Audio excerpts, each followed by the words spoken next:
If you like what I do, consider joining my channel or donating to my coffee. Links in the description. I don't know, guys. I've been trying to think of a cold open for the weird dream, but I might have writer's block. I always get so close to coming up with something, but then my head starts to hurt and my nose gets runny and then I get thirsty and hungry and... I've heard enough. Huh? You got something to say to me? My advice? Touch the grass. F you, the weird dream. You don't get a cold open. Stupid chainsaw guitar having ass bunny. I'll teach you to come on my channel and bully me.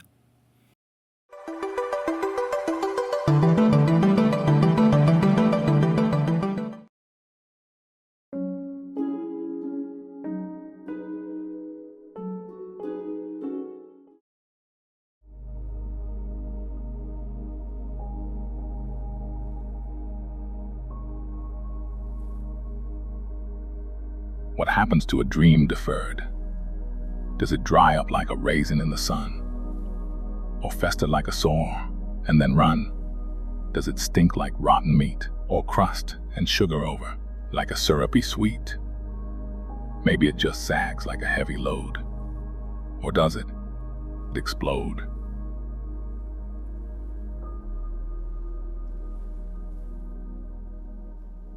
I didn't expect a lot going into the weird dream, other than it being, well, weird, and it totally was. But what really surprised me was how into it I got. I mean, you look at it and you're like, that looks okay, I guess. But then you actually play it and get wrapped up in its surreal visuals, strange yet compelling story, and surprisingly solid gameplay. It didn't take long before I was completely hooked by its narrative and characters. I really didn't expect to get so invested in a game where you control a bunny wielding a chainsaw guitar. Yes, I said chainsaw guitar. We are only getting started. So what is the weird dream about? That's tough to answer without spoiling too much because discovering its world is part of the experience. But I'll do my best. You play as a mysterious bunny trapped in the mutant-infested ruins of Alpha City. Within the city, whispers of a being called the Stellar One, a figure who makes dreams come true, set the stage for a journey filled with questions, dangers, and just absolutely bonkers revelations. And that's all I'll say for now because this game's premise is so out there. But does it all come together to make for a good Metroidvania?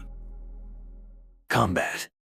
Combat in the Weird Dream is surprisingly robust, but obviously it doesn't start out that way. Once you grab your chainsaw guitar, yes, I said chainsaw guitar, you'll find you have a standard ground and air combo. It's pretty sweet watching a bunny with a chainsaw guitar tearing through mutants. It just kinda sucks that she's the slowest MV protagonist of all time. But don't worry, she'll eventually come across an air dash with iframes, which speeds things up and will be your main evasive maneuver. A little later, you'll get a parry that comes with a nice counterattack. Then you'll get a projectile you can aim 360 degrees. Then you get a shotgun blast that hurls you in the blast's opposite direction. Then you get several charged attacks and a dash attack. Then you get an ultimate screen clearing attack. Then... yeah, your attack portfolio is pretty impressive by mid-game. Let's slow down a bit and talk about the blue energy meter under your health. This meter regulates some of the moves I brought up. The projectile, the shotgun blast, and the parry. If you have at least one tick of energy, you can do these moves, and you can recharge your energy by smacking stuff with your chainsaw guitar. It's a simple system I think we all have grown to love. Where the Weird Dreams combat gets interesting is with this chainsaw icon in the top left corner. To fill this meter, you have to pull off combos. For every 6 hits, the meter charges. And when it's fully charged, your bunny can pull off her ultimate screen clearing move, which also doubles as a dodge because performing it gives you iframes. I love risk-reward mechanics in my combat. Of course, there's the parry with the awesome counterattack, but incentivizing players to be aggressive speaks my language. The more hits I get, the closer I am to launching my most powerful attack, which I can proc just as I'm about to take damage.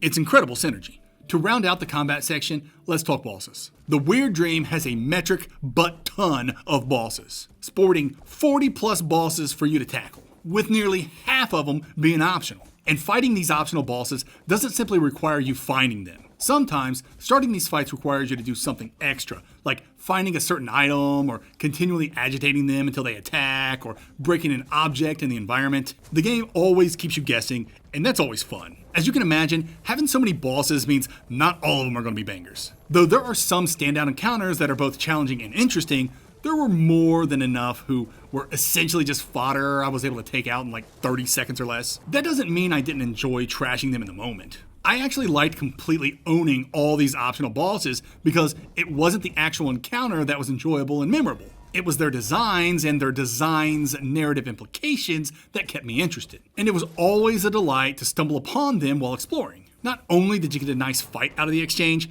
but defeating an optional boss always led to rewards, typically in runestones, but more on those in the progression section. Now, some of these bosses could absolutely be difficult, especially in the early game. There were 2 optional bosses I discovered in the first main biome that had me questioning if I was even any good at video games. Obviously, they were meant to be too difficult at this early stage, forcing me to admit defeat and move on. I love when MVs do this. For the great majority of the game, those bosses lived rent-free in my head, and every upgrade I got, I'd always ask myself, is now the time? And when I finally felt ready, going back and kicking their was so satisfying. Not every boss fight was great though. I hated this fight so much. It's a fight on the critical path and it's just way too busy. The camera pulls back, making your character small and hard to track, and there's way too much stuff happening on the screen. It wasn't that big of a deal, but it was still a stain on an otherwise great stretch of bosses. And if you ever find bosses to be too challenging, you can always use items. Your bunny can equip 6 items at a time, 3 of each type of item, bringing your item total to 18. Items mostly heal you, but they can do all kinds of other things too, such as give you temporary hearts like in Breath of the Wild, or increase your damage and movement speed. And that'll do it for combat.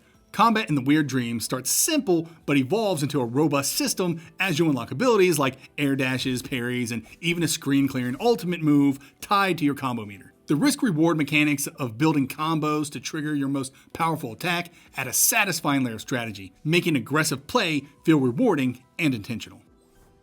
Abilities. Platforming. In the last section, I already went over a bunch of the bunny's unlockable abilities. Air dash, parry, shotgun blast that sends you flying, the projectile, and the charged attacks. Each of these combat skills double as traversal options, typically by destroying some kind of obstructive gate or wall or whatever they are. It's always nice to have your attacks also being helpful during exploration. As for abilities strictly used for traversal, you get a double jump and a wall jump that works like the Mantis Claw from Hollow Knight. Eventually, and thankfully, you'll get a dash about a quarter of the way into the game that turns your slow little rabbit into a cracked out Energizer Bunny. I've never been so appreciative for a traversal move in my life. You also gain the ability to infinitely jump up waterfalls pretty early, opening up the world to backtracking.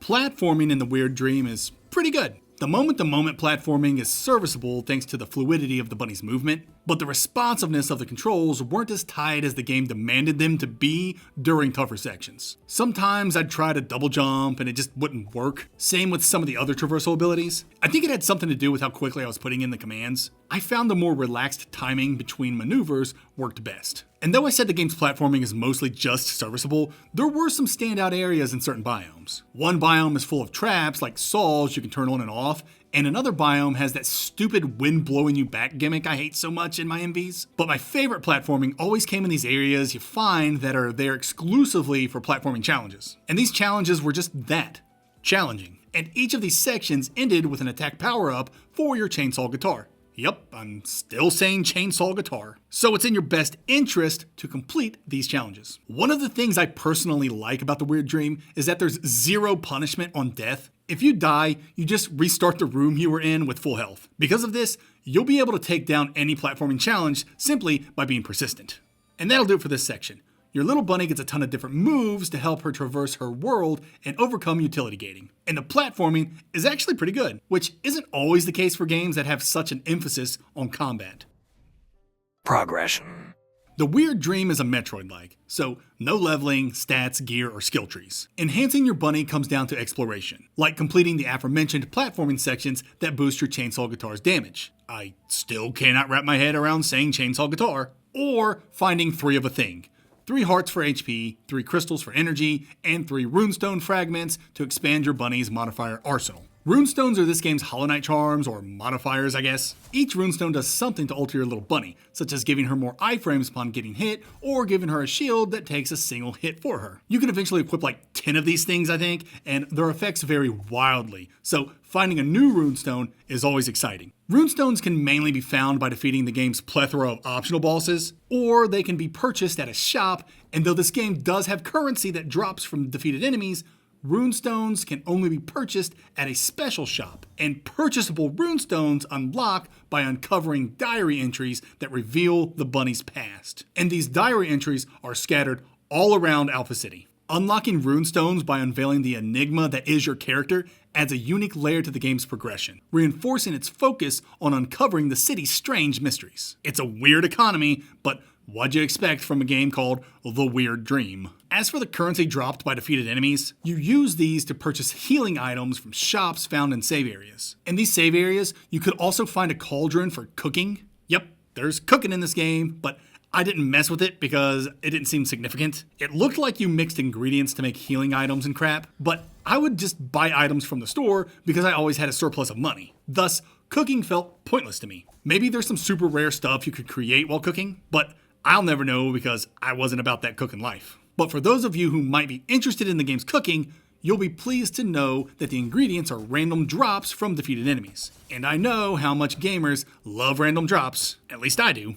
Though I didn't engage in cooking, I was fully invested in all the game's side quests. And let me tell you, there are a ton of side quests. And they're pretty varied. While most require you to collect items or find things, there are a few that require you to do some offbeat stuff that I won't spoil here. The main takeaway about side quests is that there are a lot, so you'll always have something fresh to do as you're exploring. There are also game-spanning quests, both optional and necessary, that'll occupy your mind as you're running around all these wacky biomes. Moreover, side quests often reward you with optional boss fights, unique runestones, or lore that enrich the game's world.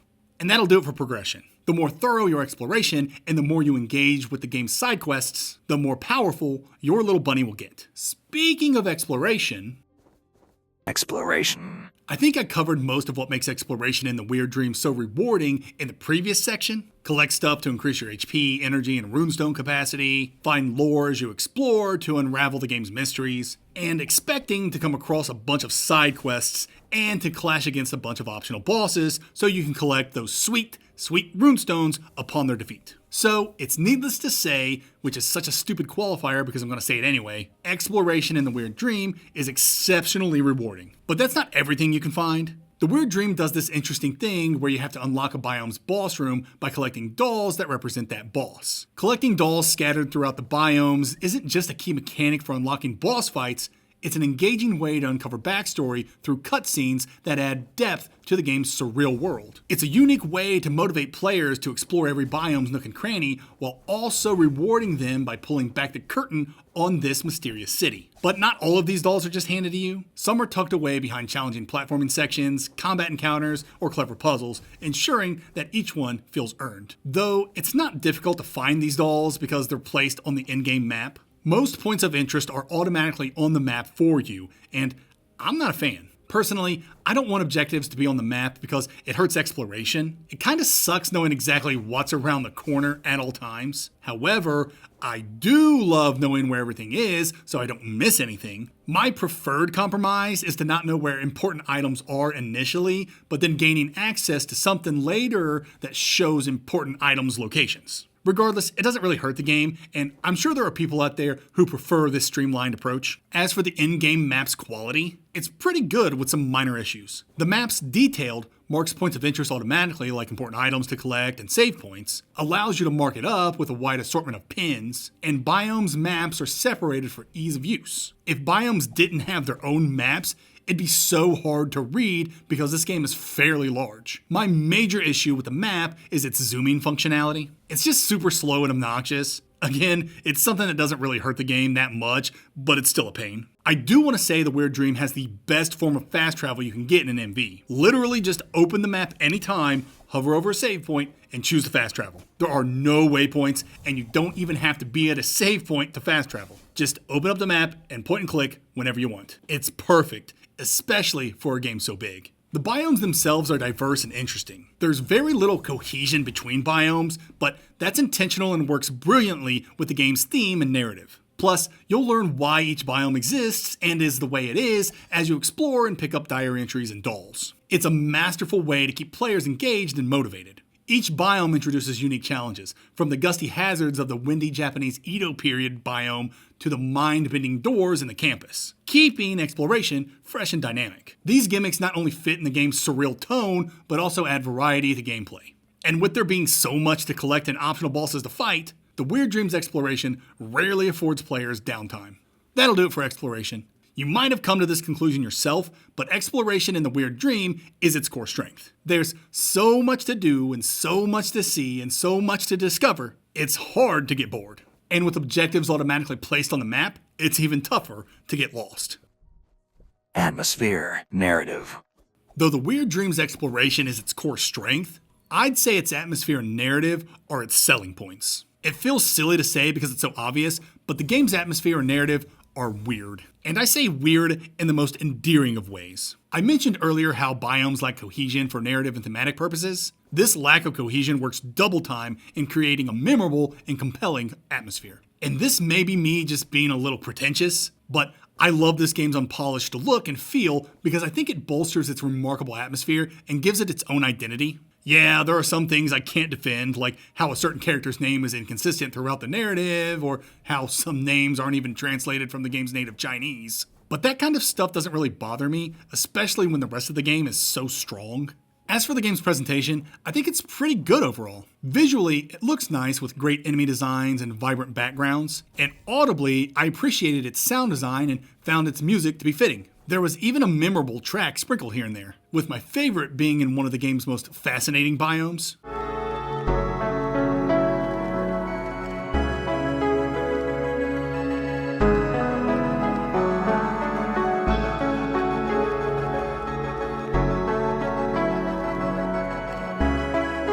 I don't know how to explain it, but this track just hits a chord with me. It's somehow both melancholic yet hopeful. I really like it. It fits the mood of this moment in the game so well.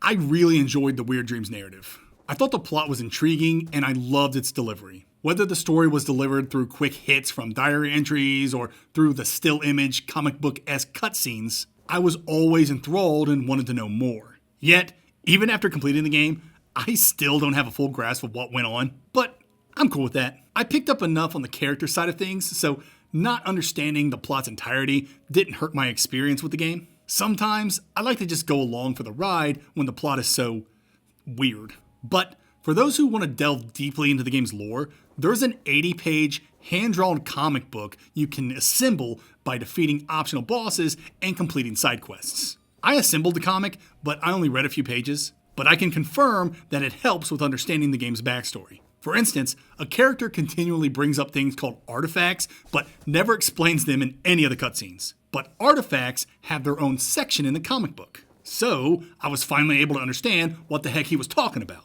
But the comic isn't just supplemental reading. It's an extension of the game's quirky, artistic vibe. Its art style fits seamlessly with the in-game aesthetic, and while not essential, it adds depth to those hungry for more lore. And that's really all I want to say about the game's narrative. A large part of the game's enjoyment is found in uncovering the story for yourself. And I don't want to rob you of that. Just know you're going to be confused for a good quarter of the game, then you'll start piecing things together and get hooked because there's a lot going on here. Though, I suspect you gathered as much from the 80 pages of supplemental reading. But again, if you're like me and choose not to engage with the comic book, you'll still enjoy the Weird Dreams narrative on the character side of things. And so, for those who've played the game or those who are curious about what the character side of the narrative entails, I bring you back to the poem I started this review with. Just like the poem, the Weird Dream explores what happens when dreams are and aren't realized. In a symbolically cosmic horror-y type of way, it's a poignant theme that gives the game's surreal aesthetic and fragmented story an emotional core. And lastly, there are a couple of endings in this game, with the bad ending being bad and the true ending being satisfying. Just the way I like it. And getting this true ending is easy as pie, given you take the time to complete the game's side quests and use your map to find all the important items automatically labeled on there for you. Final thoughts and score.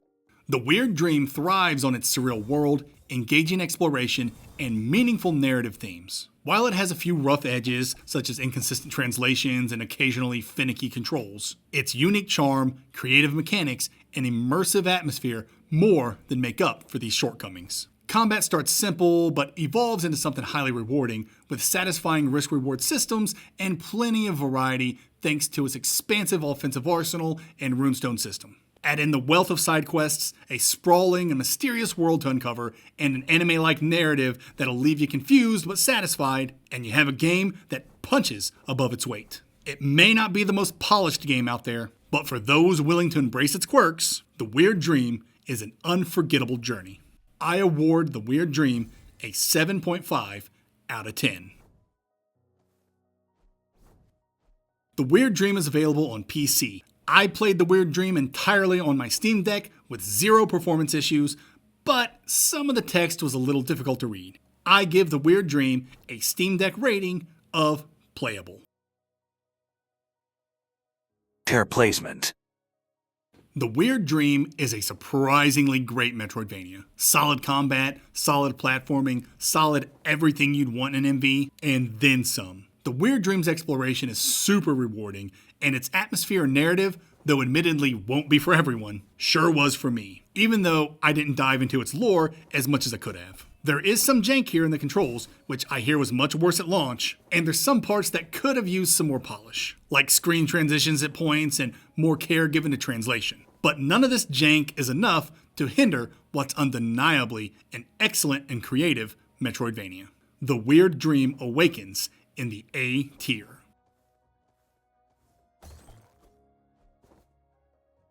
The Weird Dream might be 2024's MV hidden gem. I can easily recommend it to hardcore Metroidvaniers, but it might be a tougher sell to casual MV players because of its slight jank and unpolishedness. But if you do fancy yourself as a Metroidvanier, then The Weird Dream is definitely an MV you shouldn't sleep on.